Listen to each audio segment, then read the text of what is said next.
Hello again. This is the second in a series of short videos relating to my book, Between Boston and Bombay. In the first video, I spoke about the development of a trading network between merchants on the northeastern coast of America and the northwest of India in the years following the Revolutionary Wars. Today, I want to focus on several people and events that were important in the decade after Nusawanji Manekji Wadia's portrait was shipped to Salem, Massachusetts. Less than a month after the portrait arrived in late 1805, the British celebrated a great naval victory against the French and Spanish fleet at Cape Trafalgar. But the wars were not over. Fighting continued on land, and several skirmishes at sea involved neutral American ships, which were taken captive by the French or the British. The British Royal Navy also press-ganged American sailors to fight against Napoleon's fleet, claiming that they were considered British unless they had papers proving their US citizenship. To persuade the British and French governments to respect the neutrality of the United States, at the end of 1807, Thomas Jefferson imposed a maritime embargo, which lasted for just over a year. Several letters from Nusawanji Manekji Wadia, a Parsi who was the main broker for American business in Bombay at the time, give us some idea of the dire impacts of this embargo on trade with India. In January of 1809, Nusawanji Manekji wrote to Ichabod Nichols, a long-time contact in Salem. Dear Sir, it is long since I had not the pleasure of receiving any of yours, although I have had severally written to you. I avail this opportunity by way of England to write you this, to inquire after your good health and happiness. Nusawanji continued.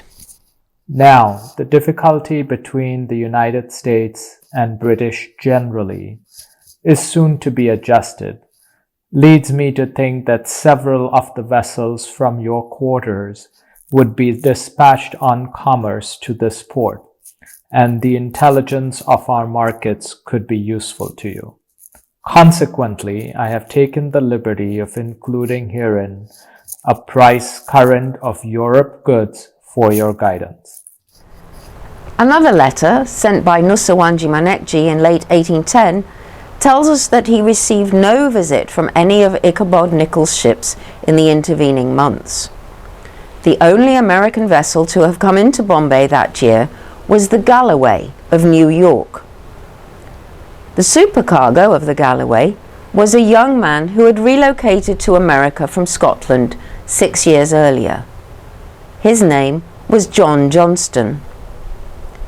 John had first sailed to Bombay the previous year, with instructions from the owners of the Galloway to liaise with Nusawanji Manekji Set, a Dubash or man of business, to whom it is preferable to apply than to any European house.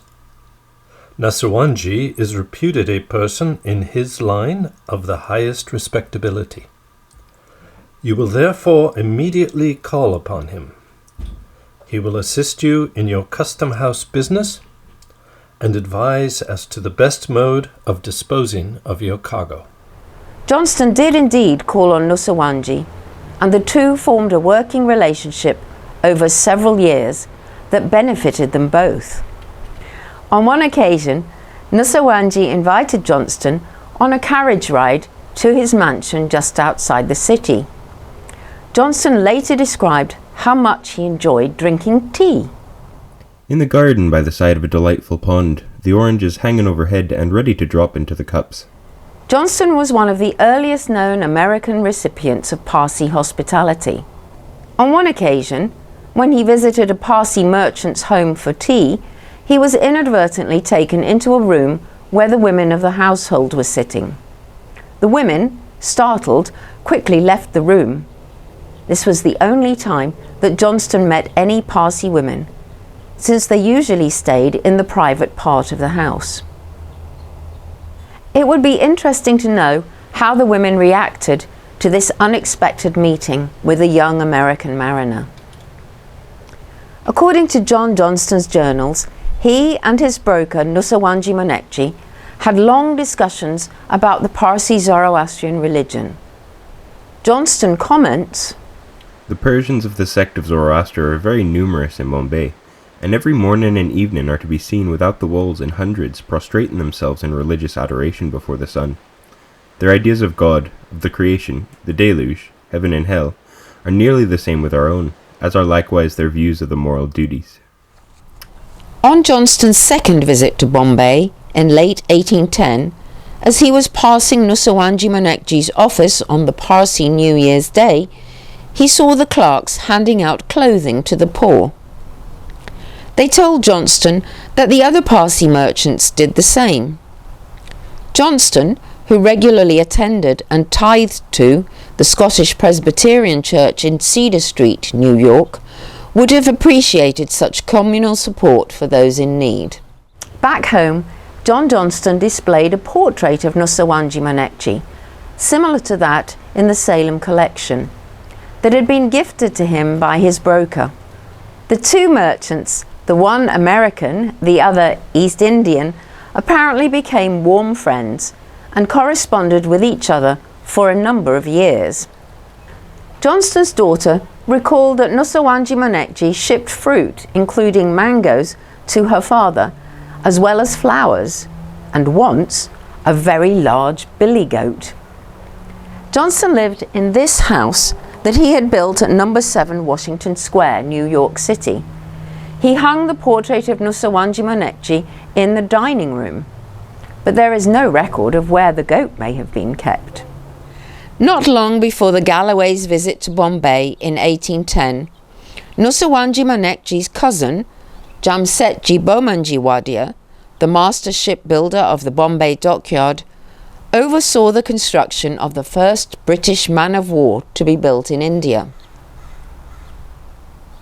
In this painting of Jamsetji Bomanji, he holds the plans for this ship, the HMS Minden, in his hand, and the ship itself can be seen through the window.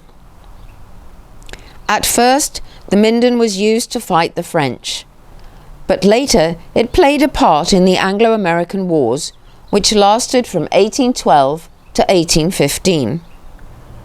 This second war between Britain and America was partly caused by British attempts to restrict American trade and their continued impressment of American sailors. War was declared between the two countries just as several ships from Salem and Boston sailed up the Hooghly River to moor at the port of Calcutta. One of these ships, named the Caravan, had set out from Salem in mid-February with 2 newly ordained American missionaries on board. The charter of the British East India Company did not then allow any missionary activity within its territory, so when the ship arrived in Calcutta in midsummer, they were told to go back home. But before the Caravan set sail for home, another New England ship, the Tartar, left Calcutta for Boston. On the return journey, the Tartar's captain, Isaac Hinckley, was surprised not to encounter any American vessels.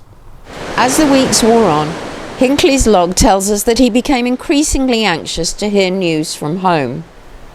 It was not until the end of December, when the Tartar came across a ship from Philadelphia at the Caribbean island of St. Bart's, that Hinckley and his crew learnt of the war that had begun while they were away. Hinckley's response to this news is inscribed in an extraordinary series of entries in the ship's log. These begin on Wednesday, December the 30th, 1812. This is the first news I have had from America since I left. It is the worst for me that I have ever heard. Oh, may God protect my wife and children and return me safe to them once more. On Thursday, December the 31st, 1812, Captain Hinckley writes with bravado, At 2 p.m. made all sail on our course for Boston, where may Almighty God permit us to arrive safe. Got our 10 guns, our muskets, pikes, etc., in order for defense. I wish our stock of ammunition was equal to our spirits for defending the properties. We have cartridge shot, etc. for 4 or 5 rounds. I presume the ship will not be surrendered but to a superior force, from which may heaven defend us. On New Year's Day, Friday, January the 1st, 1813, Hinckley fulminates. This day, month and year of ruinous, vile, wicked, infamous, unreasonable, unthought of, foolish war, bloodshed and thunder declared by the American government against Great Britain, is attended here with light airs, squalls and calms, and to me the commencement of the most unhappy year of my journey through life thus far. Less than 3 weeks later, the Tartar arrived safely in Boston Harbor. Hinckley's last entry into the log on January the 20th, 1813, reads, Thus ends this voyage, thank heaven, all in good health. Before the Tartar had set sail on its fraught homeward journey, another ship had arrived in Calcutta, out of Philadelphia, bringing 3 more missionaries. These newcomers were also told to leave India, but 2 of them, one with his wife, managed to get on board a ship bound for Bombay. On February the 12th, 1813, almost a year after they had left America, these missionaries arrived in Bombay and were granted permission to stay on a temporary basis.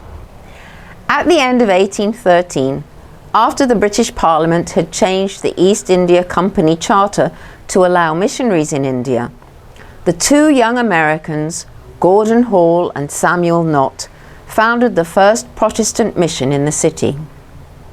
They were soon joined by Samuel Newell and his wife.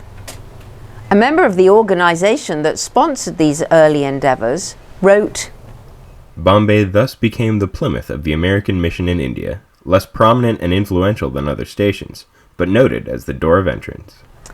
Back in Massachusetts, however, some had misgivings about the wisdom of sending any missionaries to another country, let alone untrained novices. The Reverend William Bentley, a Congregationalist pastor in Salem, felt that such zealots would be better occupied if they had stayed at home. He remarked in his diary for Sunday, February the 2nd, 1812, just before the missionaries set sail for India, We learn nothing favourable to their talents or experience. A few weeks later, when news of the missionaries' unfavourable reception in India reached Salem, Bentley noted that Reports are endless respecting these infatuated, perhaps roguish men. The mad scheme cannot be too much reprobated. one of Bentley's parishioners was a young Harvard graduate named William Augustus Rogers, who had sailed to Bombay on the same ship, Tartar, that Isaac Hinckley had taken to Calcutta and back. In the account of his voyage, Rogers was scathing of the American missionaries he encountered in Bombay, particularly their attempts to teach local children the New Testament in Gujarati. He felt that their hope of converting Gujarati speakers was unlikely to be fulfilled. Perhaps this was based on conversations with his Parsi brokers, who happened to be Nusawanji Manekji's sons, Jahangir and Nauroji. As missionary activity in Bombay began to grow, the East Indies trade from the city was becoming increasingly reliant on opium as a prime commodity to trade with China. Calcutta, the centre of British government control of India, was the initial channel through which opium, purchased from traders in Bengal, was sold at auction and shipped out to Canton, that's modern Guangzhou, in southern China. On the west coast, opium from the Free State of Malwa could be purchased through Bombay with payment of a tax, or from the Portuguese coastal enclave of Daman.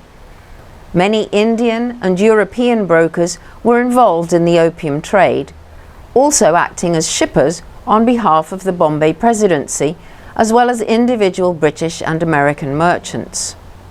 One of these, a Parsi named Hormusji Dorabji, was an agent for a trader from Pennsylvania named Benjamin Chew Wilcox. In early 1813, Wilcox had been appointed as the American consul for Canton.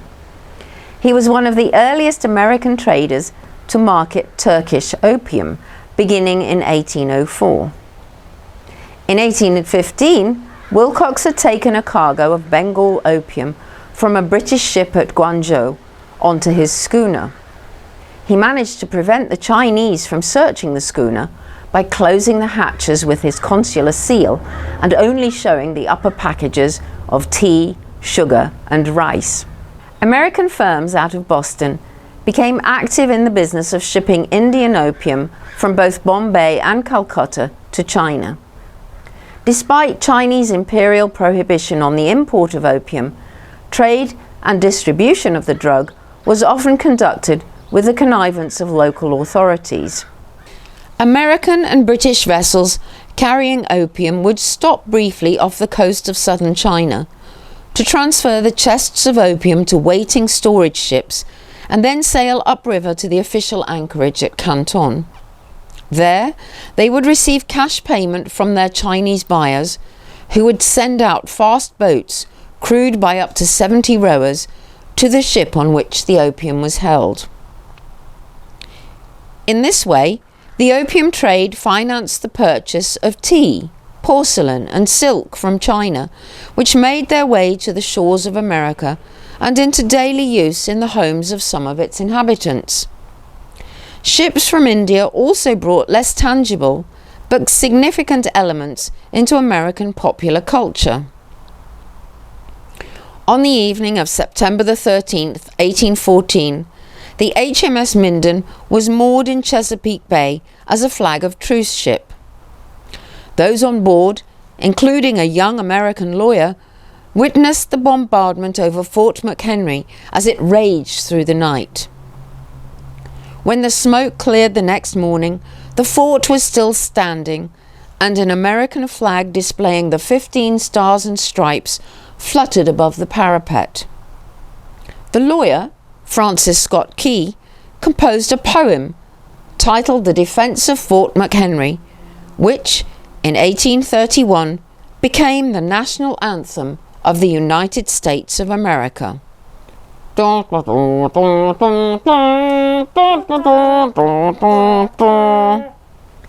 I wonder what, if anything, the Americans watching the rocket's red glare from the ship's deck knew of the Parsis who had built the vessel that was keeping them safe from the fray. What a grand metaphor that scenario is for the connection that had been forged between Parsis and Yankees on separate sides of the world.